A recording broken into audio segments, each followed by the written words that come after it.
Assalamualaikum warahmatullahi wabarakatuh. Selamat berjumpa kembali. Hari ini tanggal 13 Agustus 2024. Kembali kita akan bersama-sama membuat semua fundamental saham dari laporan keuangan triwulan 2 2024. Kali ini kita akan membahas 3 ya, Guna, Penin, dan Enak. Dari segi fundamental khususnya value investing. Pembahasan kita ini bersifat edukasi ataupun bahan pertimbangan tambahan. Jadi apa yang kita bahas di sini adalah bukan untuk melebih-lebihkan ataupun menjelek-jelekan sebuah emiten, dan juga bukan untuk perintah aksi beli atau jual ya. Baik. Kita akan lihat yang pertama ini Guna ya. Jika dirasa bermanfaat jangan lupa untuk klik like, subscribe, dan share. Kemudian data yang kita dapatkan baru triwulan 2 ya. Triwulan 1 tidak sempat kita record. Dari data yang kita dapatkan di sini bahwa IPS dibandingkan book value-nya itu sekitar 18%. Berarti keuntungan bersihnya ini 18%. Sangat besar ya, sangat besar. Dan harga sekarang ini di 310 ya, 310. Jadi dari harga di sini berarti ada kemungkinan dia misalnya menjadi mahal. Kenapa? Valuasinya menjadi mahal karena ya untungnya ini tadi besar. Coba kita cek ya. Dari segi book value dibanding harga ya, ini sudah 73% lebih mahal. Belum termasuk mahal, masih dalam area wajar. Kemudian dari segi harga juga ya, maksimal beli kita 330-an. Sekarang masih 7% di bawah, berarti dari segi maksimal beli masih ada di bawah ya. Namun kategorinya masih kategori wajar ya, karena di area antara 0 sampai 20. Jadi jadi simpulan sementara kita bahwa valuasi perusahaan ini dalam rentang wajar. Namun tidak didukung oleh dividen ya, yang mereka tidak membagikan dividen. Lainnya dari segi free cash flow ini besar sekali, 57 atau setara dengan 32%. Jadi dari segi ketahanan di sini aman semuanya ya. Namun saya yang belum melihat, kemarin dicek, saya ngecek itu tidak ada di KC itu saya tidak melihat berapa jumlahnya ya. Cuma hanya non marketnya 20% ya. Jadi di sini untuk kepengandalian sebenarnya saya belum jelas ya, apakah ini di bawah 50 atau di atas 50. Jadi berdasarkan data yang kita dapat di sini dari segi IPS atau dari segi keuntungan ini sudah tidak masalah. Dari segi valuasi pun sebenarnya wajar ya. Jadi tapi kalau dari segi harga evaluasi yang murah, tentu saja ini kita harus membuat rumusan ya, menunggu harga ini ya. Pertama harga ya, menunggu harganya membaik. Mungkin itu saja permasalahannya di sini ya. Yang lainnya tidak masalah, yang lainnya oke.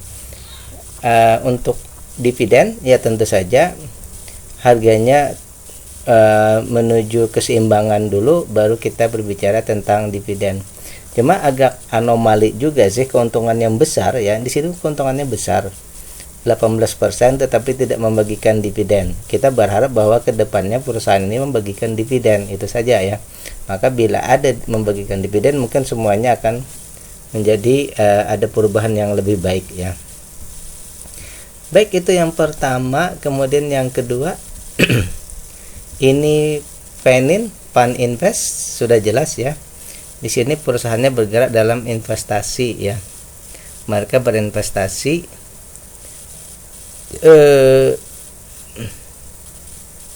jasa keuangan ya. Jadi di sini kalau tidak salah ini Pan Invest ini induk usahanya ya, termasuk ya induk usahanya Pan Invest. Di bawahnya itu ada bank, ada asuransi umum dan lain-lain ya. Termasuk juga di bawahnya itu Panen Sekuritas ya. Berarti ini induk usahanya. Baik, ini juga kita mendapatkan datanya di triwulan 2 ya. IPS kali ini 67, sementara nilai bukunya 4.900-an, sehingga keuntungannya di sini hanya 1,3%. Jadi untung bersihnya 1,3% saja ya. Di harga sekarang ini 800-an. Berarti dari segi book value tentu saja harganya di bawah ya. Ini book value-nya sangat besar sekali ya. Bahwa book value-nya ini 83% lebih murah ya.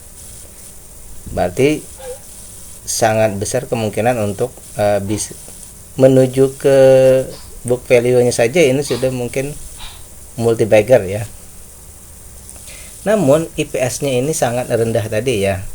Seperti biasa, apabila IPS-nya itu persen keuntungannya itu rendah, maka harga yang tertera itu meskipun rendah akan jadi valuasinya mahal ya. Sehingga yang terjadi di sini, harga sekarang sudah 28% lebih mahal ya. Ada anomali jadinya ya. Ada anomali bahwa dari segi book value rendah, murah, tapi dari segi harga itu mahal. Kemudian juga bahwa perusahaan ini ternyata yang saya tahu ya, ternyata belum membagikan dividen. Akhirnya tidak terkonfirmasi tadi ya, book value-nya yang rendah tadi ya, PBV-nya yang rendah tidak dikonfirmasi oleh dividen. Lain-lainnya ini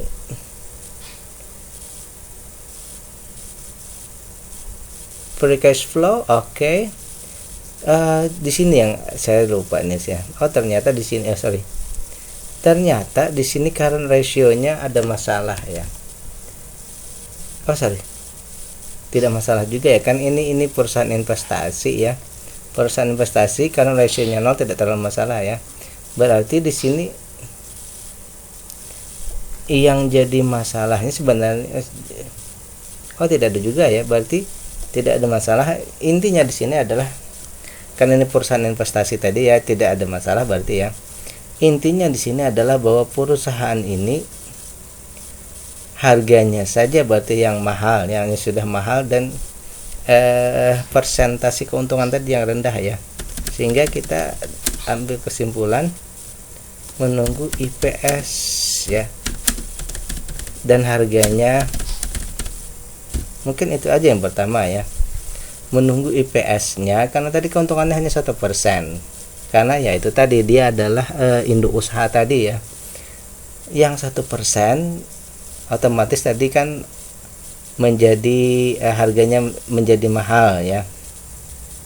Coba misal kita ubah misalnya jadi 10%, 670, otomatis valuasinya menjadi murah ya.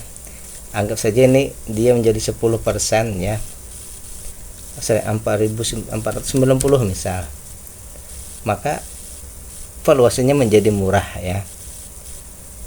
Jadi di situ intinya bahwa pertama perusahaan ini harus IPS-nya meningkat, kemudian kalau bisa juga diiringi dengan dividen yang menurun ya. Masalah harga yang menurun. DPR itu urusan, DPR dan dividen itu urusan nanti ya. Oke, itu yang kedua. Yang ketiga, Enak Cham Resto Indonesia ya. Ini berarti F&B ya, food and beverage ya. Baik, kita akan bahas sama juga. Ini baru saya bahas dalam artian bahwa yang terdata nanti berkesinambungan baru triwulan 2 ya. Keuntungan 11%, sementara book value-nya 137, berarti keuntungannya 8% ya, belum sampai 10 sih. Kemudian kita bandingkan dengan harga ya, harga sekarang 985. Jadi book value-nya sekarang ini sudah 6 kali lebih mahal ya. Nilai bukunya 100, harga sekarang sudah 900. Berarti di sini ya dari segi harga ya, Dari segi harga berarti nilai bukunya ini sudah harga sekarang dibandingkan nilai buku sudah sangat mahal 6 kali. Begitu juga dengan nilai maksimal beli ya di 110, otomatis di sini juga 7 kali lebih mahal, malah lebih tinggi daripada nilai buku. Jadi asumsi kita ya bahwa perusahaan ini valuasinya mahal ya. Meskipun keuntungannya 8%, hampir 10, tetapi harganya yang sudah sangat tinggi ya. Perusahaan ini dari segi perhatian dengan investor, sudah peduli dengan investor ya dengan 41%. Namun karena tadi harganya yang sudah terlalu tinggi ya, sudah 7 kali lebih mahal ya. Meskipun dengan DPR yang besar, otomatis dividend yield-nya kecil ya. Itu tidak bisa kita pungkiri, memang kejadiannya akan seperti itu ya. Dari segi free cash flow luar biasa, 30 sepertiga ya. Tapi dari segi aset lancarnya ini sangat kurang sekali. Ini untuk membayar hutang mungkin nanti perlu pendanaan lebih lanjut ya. Hutang berbunganya masih bisa tercover, tapi hutang tak berbunganya ini tadi mungkin ada hubungannya dengan aset lancarnya tadi ya. Hutang tak berbunganya ini 2,5 kali lipat sudah lebih mahal. Ini yang perlu ditanggulangi lebih jauh ya. Yang lainnya oke. Jadi berdasarkan data ini ya, ini kekecilan hurufnya ya, kita buat saja. Otomatis di sini ya menunggu ini banyak ya.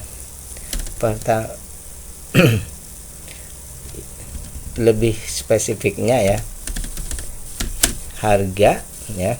Kalau dividen nanti dulu. Kemudian di sini aset lancar plus 3 sih. 3 yang perlu dijaga, yang perlu kita perhatikan untuk perusahaan ini. Yang pertama, harganya dulu menuju titik, kita tunggu sampai ke titik kesetaraannya. Yang kedua, aset lancarnya ini harus naik supaya nanti bisa mengimbangi hutang tak berbunganya ya.